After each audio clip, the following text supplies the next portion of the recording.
Eu não vou ler inteiro. Vamos ver o versículo primeiro, assim. A palavra do Senhor diz assim: não a nós, Senhor, não a nós, mas ao teu nome da glória, por amor da tua benignidade e da tua verdade. Porque dirão as nações: onde está o seu Deus? Mas o nosso Deus está nos céus e faz tudo o que lhe apraz. Os ídolos deles são prata e ouro, obra das mãos dos homens. Boca, mas não falam, tem olhos, mas não veem, tem ouvidos, mas não ouvem, nariz tem, mas não cheiram, tem mãos, mas não apalpam, tem pés, mas não andam, nem som algum sai da sua garganta. Torne-se semelhantes a eles os que o fazem e todos os que neles confiam. Confia, ó Israel, no Senhor. Ele é o teu auxílio e o teu escudo. Vamos repetir o versículo de número 9, todos juntos, com a voz bem alta, vamos lá? Confia, ó Israel, no Senhor. Ele é o teu auxílio e o teu escudo. Mais uma vez, confia, ó Israel, no Senhor. Ele é o teu auxílio e o teu escudo. Senhor, fala conosco. Acabamos de ler a tua palavra e creio que nesta manhã, nesse primeiro dia da semana, o Senhor tem uma palavra muito direta, muito clara para ministrar as nossas vidas. Senhor, que nada venha roubar a nossa atenção ou nos distrair, mas que na manhã de hoje possamos ser tocados por esta palavra que acabamos de ler. Nos abençoe e fale conosco em nome de Jesus. Amém. E graças a Deus. Você pode aplaudir ao Senhor Jesus.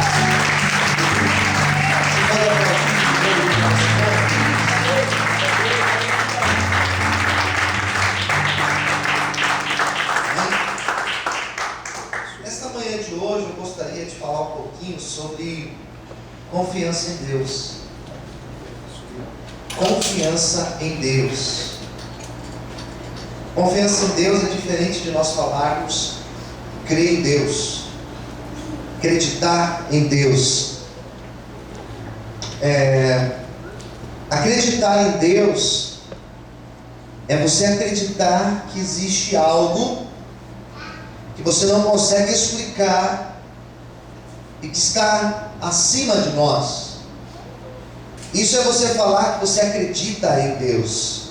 Porque de fato, se eu acredito que existe um algo que eu não consigo explicar, que é maior do que eu, que está acima, que é invisível, eu posso falar que esse algo é Deus. Falar que acredito em Deus é olhar para, por exemplo, a natureza, e na natureza eu ver algumas coisas e eu falar assim: é impossível não dizer que existe uma força maior que criou e que governa sobre todas essas coisas. Então, de certa maneira, eu estou falando que eu acredito em Deus. Então eu posso olhar, por exemplo, para o mar e falar assim: eu acredito em Deus, porque olha o mar aí, como ele é grande.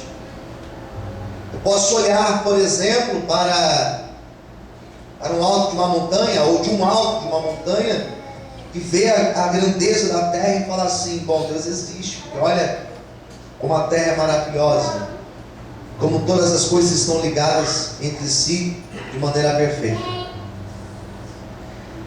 Mas isso não é o suficiente. Existe uma diferença de eu falar que eu acredito em Deus e eu falar que eu confio em Deus. São coisas bem diferentes. Porque quando eu falo na questão da confiança, a confiança está muito relacionada ao relacionamento. Quando nós falamos em confiança, nós estamos falando de relacionamento. E relacionamento com Deus é uma outra coisa, irmãos. Relacionamento com Deus e desfrutar de um relacionamento íntimo com Deus são coisas bem diferentes. O Salmo 115, ele faz parte de uma coleção de salmos. Os salmos eles não são isolados, né? Os salmos geralmente eles estão em blocos. E o Salmo 115 ele está dentro de um bloco de salmos de adoração a Deus. São 6 salmos que vão do 113 até o Salmo 118, chamados salmos de Halel. O que significa isso? Salmos de louvor a Deus, salmos de aleluia. E esses salmos são salmos em que eles expressam uma confiança em Deus, a tal ponto que nós louvamos a esse Deus.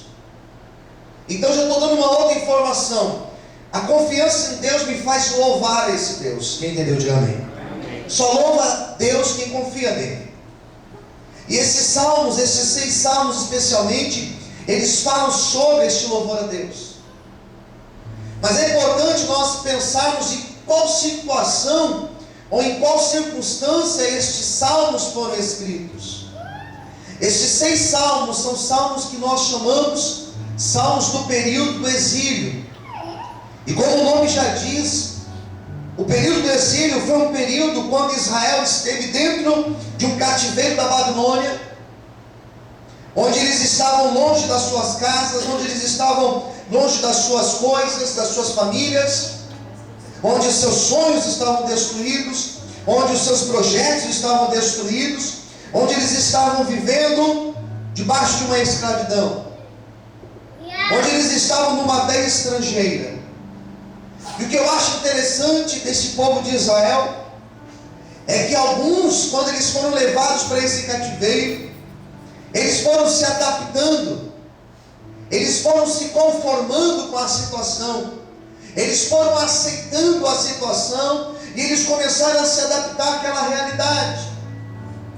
Apesar de ser uma cultura diferente, apesar de ser uma alimentação diferente, apesar de ser um clima diferente, apesar de ser costumes diferentes, apesar de ter uma cultura muito diferente da deles, apesar de eles terem deuses diferentes, eles foram se adaptando, eles foram se acostumando com aquela realidade, e agora eles já não se sentiam tão diferentes daquele povo. Conforme você vai se adaptando, você vai se tornando igual. Conforme você vai se adaptando, você vai se adequando àquela realidade e você vai se tornando como um deles. E o que é interessante da história deste povo é que muitos foram de fato se adaptando. Foram casando com as mulheres de lá, por exemplo, com os homens de lá.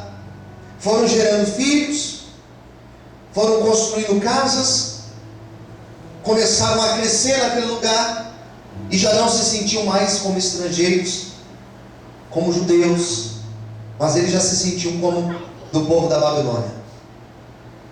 E é essa a realidade do Salmo 115 que eu li para vocês. Um povo que vai se adaptando, um povo que vai se adequando, mas ao mesmo tempo existiu uma outra força de um outro lado. Existiu um povo que ainda estando naquele lugar, era um povo que não se entregava àquele lugar. Quem entendeu, diga amém. Ainda eles estando naquele lugar onde a maioria se adaptava, era um povo que não ia se adaptando. E por mais tempo que eles passaram naquele lugar, anos aqui dentro, eles não conseguiram se adaptar àquela realidade. Eles não conseguiram adaptar-se ao idioma, à cultura, à alimentação, aos deuses daquele lugar. Eles estavam ali, mas eles não se sentiam como parte daquele povo. Eles estavam ali, mas eles não se sentiam como fazendo parte daquela família. Eles não se sentiam como o povo da Babilônia. O cristão verdadeiro, o cristão que é verdadeiro, ele tem essa característica.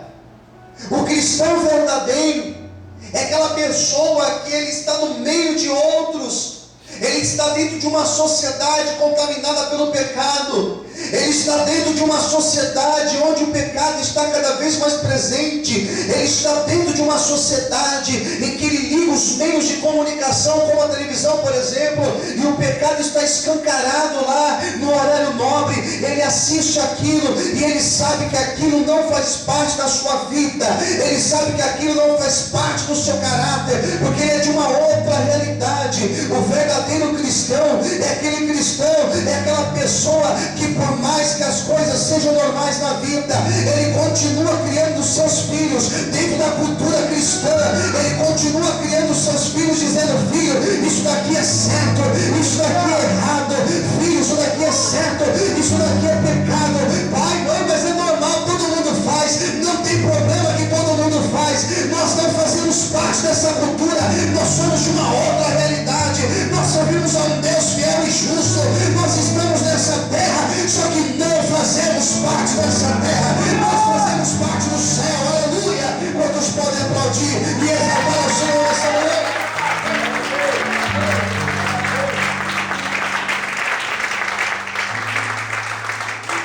Então ele não vai se adaptar, e ele não vai se adaptar mesmo, e ele cresce sendo diferente, e ele educa os seus filhos para eles serem diferentes. Fala para quem estiver ao teu lado: eduque os teus filhos. Não, mais alto, diga: eduque os seus filhos, para que eles sejam verdadeiros cristãos. Amém, Deus? Eduque seus filhos, e não somente educar, exigir, cobrar, mas principalmente dê exemplo aos seus filhos. Posso ouvir amém? Que o exemplo ele é muito melhor, ele é muito mais interessante, muito mais didático, o exemplo, do que ficar falando. Amém, queridos? Você dá o exemplo na sua casa aos seus filhos, eles vão crescer vendo o seu exemplo de um pai, de uma mãe que realmente serve a Deus. Ensina os seus filhos a vir à igreja, ensina os seus filhos a amarem a palavra, ensine os seus filhos a serem honestos, a serem corretos nas coisas. E é dessa maneira que este salmo foi escrito, com esses dois pontos bem diferentes, esse contraste de um povo que se dobrou à idolatria da Babilônia, a poligamia, meu Deus do céu, poligamia são casamentos com mais de uma pessoa, os politeístas, que adoravam a vários deuses. E então eles deixam de servir aos deuses da Babilônia, eles não se curvam aos deuses da Babilônia, para eles servirem exclusivamente a Deus, ao Deus único e verdadeiro. E esse Salmo 115 vai mostrar essa realidade. Percebe que aqui tem um salmo, um tratado muito interessante no Salmo, que fala sobre as imagens, sobre os ídolos. O que fala sobre os ídolos aqui neste salmo? Que eles são feitos, versículo 4, prata, ouro, mas eles são obras das mãos dos homens.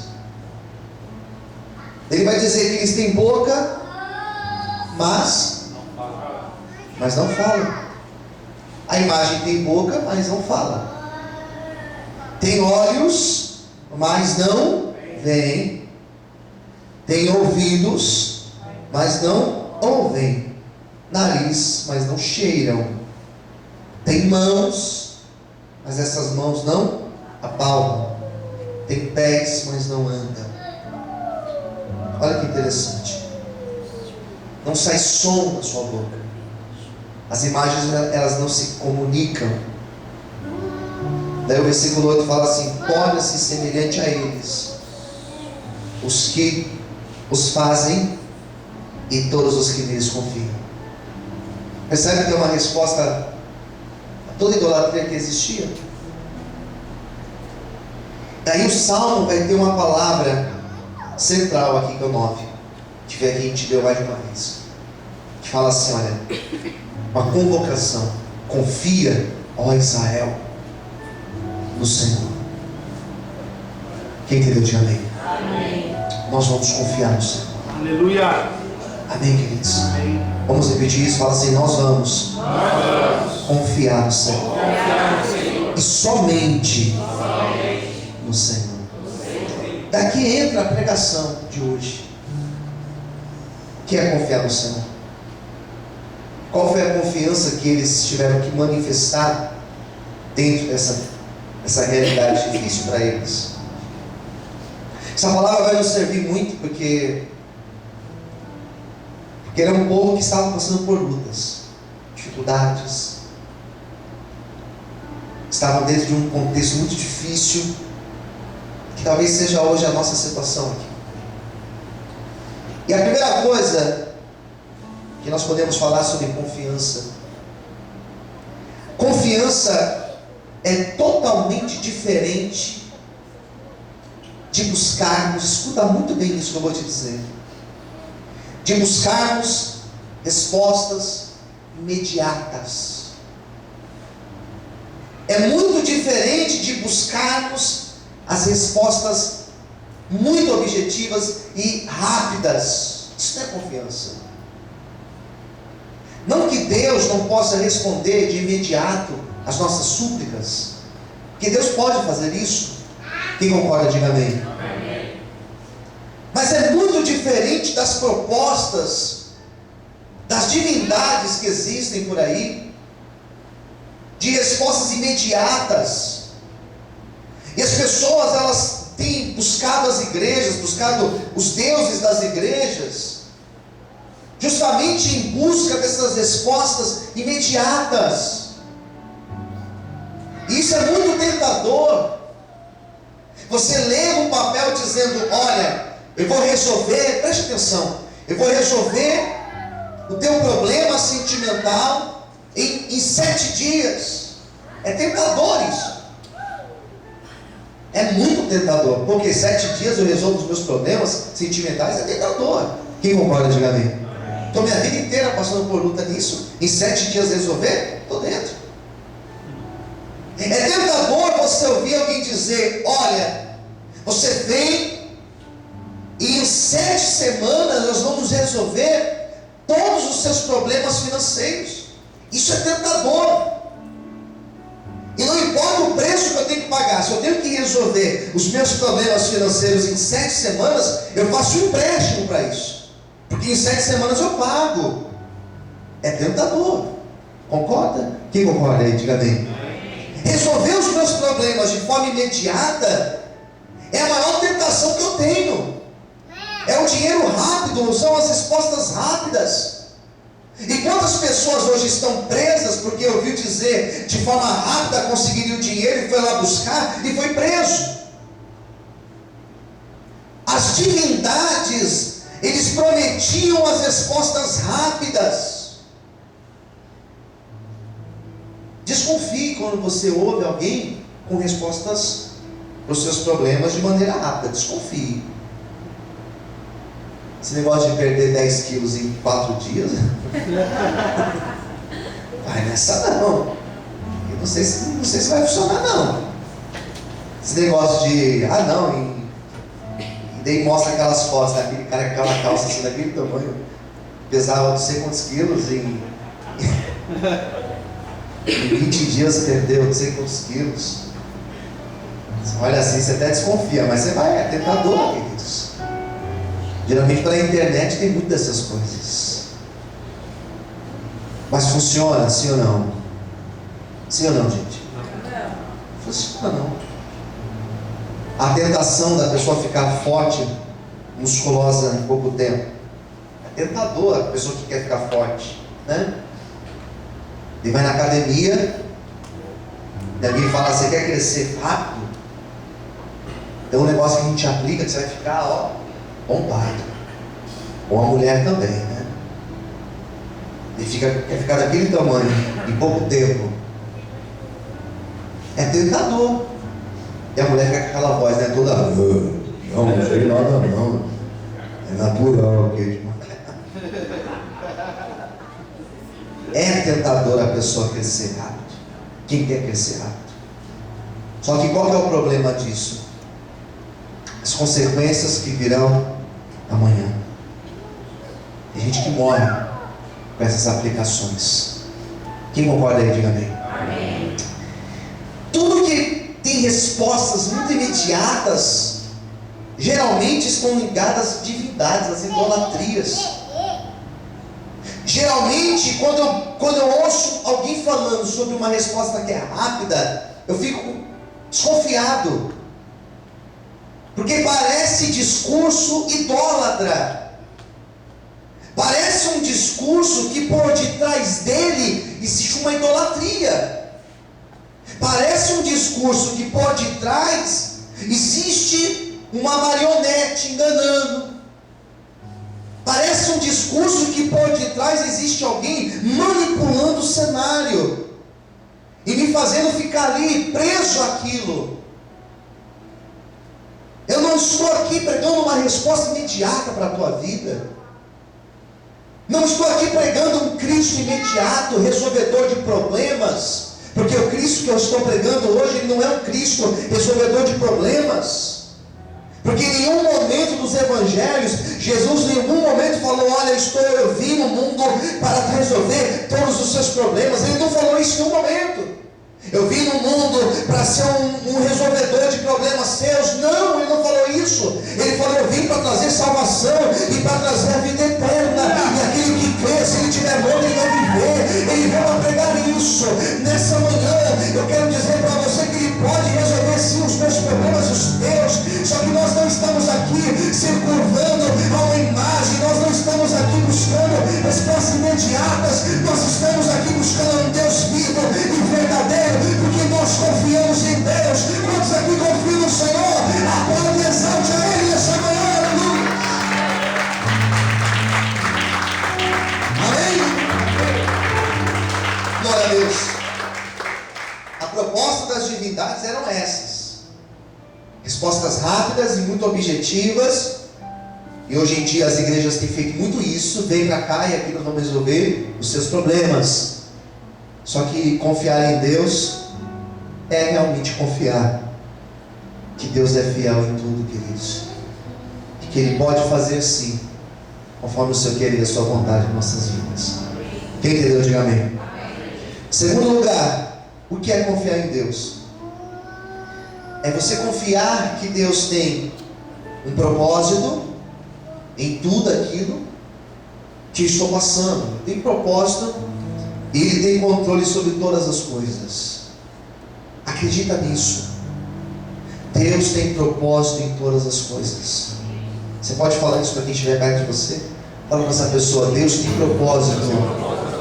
Mas fé, diga: Deus tem propósito em todas as coisas. É essa confiança que nós devemos ter em Deus.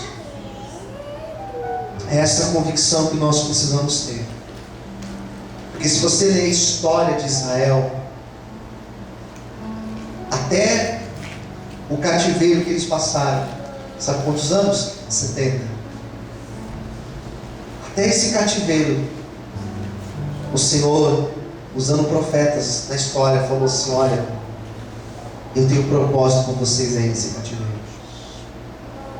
E eu tenho essa certeza, nas lutas que eu passo, Deus tem propósito. Amém, queridos? E tem mais, Ele está controlando todas essas coisas. Essa convicção nós precisamos ter, porque isso é confiar no Senhor. Em terceiro lugar, confiar no Senhor é crer plenamente que as promessas de Deus, elas vão se cumprir na nossa vida. Confia nisso? Quem confia, diga amém. As promessas de Deus, elas vão se cumprir. As promessas de Deus. E o cativeiro, ele não é capaz de impedir com que a promessa do Senhor se cumpra na minha vida. A luta que eu estou passando hoje, ela não é capaz de impedir com que a promessa do Senhor se cumpra. As dificuldades que hoje eu estou enfrentando, que você está enfrentando, as dificuldades que esta igreja enfrenta, nada disso é capaz de impedir com que Deus seja fiel e cumpra a promessa dele, porque esse povo passa do cativeiro, mas em todo o tempo que eles passavam pelo cativeiro, a promessa de Deus, ela permaneceu viva sobre este povo. Por isso, nesta manhã eu quero declarar sobre a tua vida que a promessa de Deus, ela não está morta, mas a promessa de Deus, ela está viva. A promessa do Senhor, ela está viva e ela vai se cumprir sobre a tua vida. Levanta sua mão para o céu, porque independente do levante, da luta, independente de problemas, independente da realidade difícil em que você esteja passando, a promessa do Senhor se cumprirá sobre a tua história, em nome de Jesus. Se você crê nisso, abra a sua boca, glorifique ao Senhor e aplauda Ele nesta manhã, em nome de Jesus. Aleluia! As fortes palmas, aleluia! Amém? Que nós possamos crer nisso. Isso é confiar no Senhor. Amém, queridos? A promessa de Deus, ela vai se cumprir. Confia nisso. Amém, queridos? Fala para o teu irmão, confia nisso. Porque as promessas de Deus, elas se cumprirão na tua vida. Em nome de Jesus. Amém. Tua casa, tua vida, a tua família, tudo aquilo que Deus tem prometido.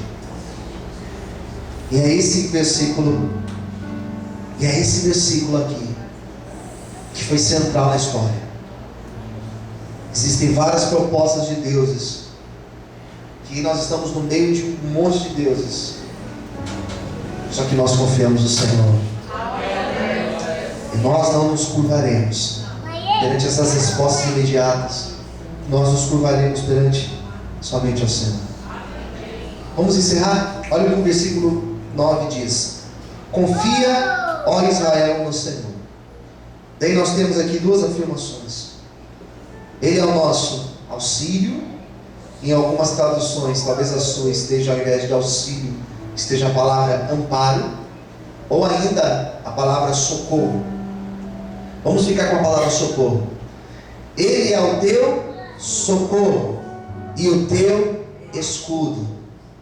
Deus é o meu socorro e o meu escudo. Vamos repetir isso? Diga assim: Deus é o meu.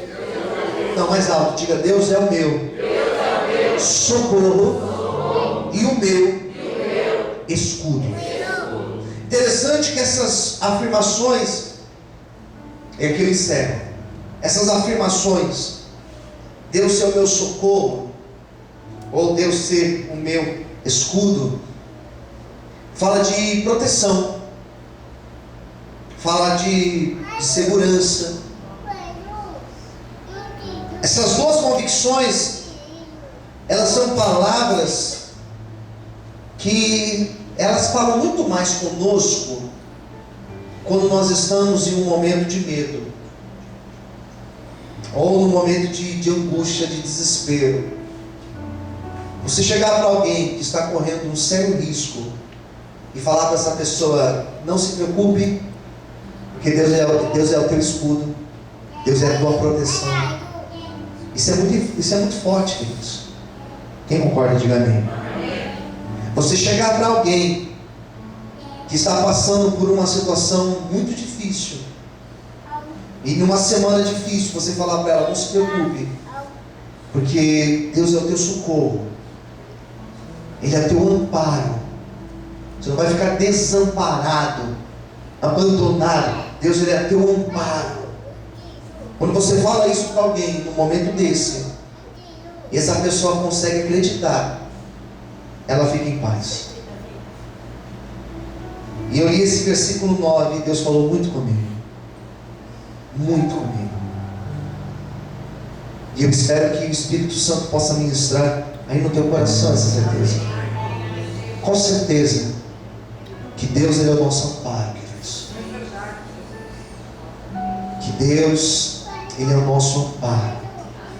Por isso que eu gostaria que você colocasse essa mão no coração. Por isso que se hoje você entrou aqui hoje se sentindo desamparado, se sentindo perdido, se sentindo talvez angustiado, entenda isso e guarda essa palavra dentro do teu coração. Deus, Ele é o teu amparo. Ele nesta manhã, Ele te abraça com a presença dEle e com o Espírito Santo dEle. Talvez hoje você passou por esta porta e você passou se sentindo inseguro, porque é mais uma semana que se inicia, ou melhor, é mais um mês que termina e mais um mês que se inicia, um mês que tem tantas previsões de ser um mês difícil, um mês de crise, um mês de portas fechadas. Eu quero que você se sinta abraçado por Deus. Eu quero que você se sinta acolhido pelo Senhor, acolhido debaixo das asas de Deus. E o Senhor fala com você nesta manhã dizendo: minha filha, meu filho, não temas, porque eu sou teu amparo,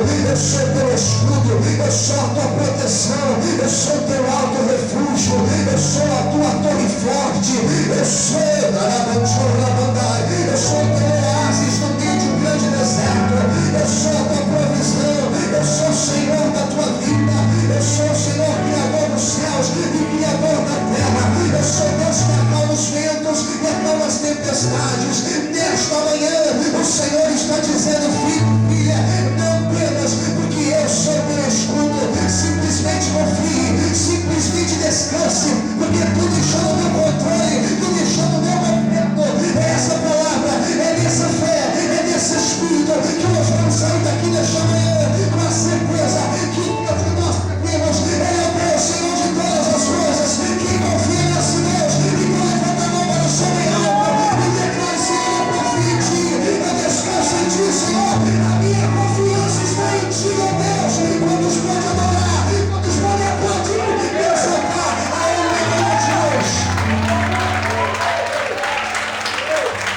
Quantos podem aplaudir ao Senhor? Esse Deus aqui nessa manhã de hoje. Nós não servimos uma imagem da escultura, nós não servimos a um Deus que não fala, não ouve, não vê. Nós servimos a Deus que encontra todas as coisas, porque Ele ouve e vê. Ele é o Criador dos céus e da terra, aleluia.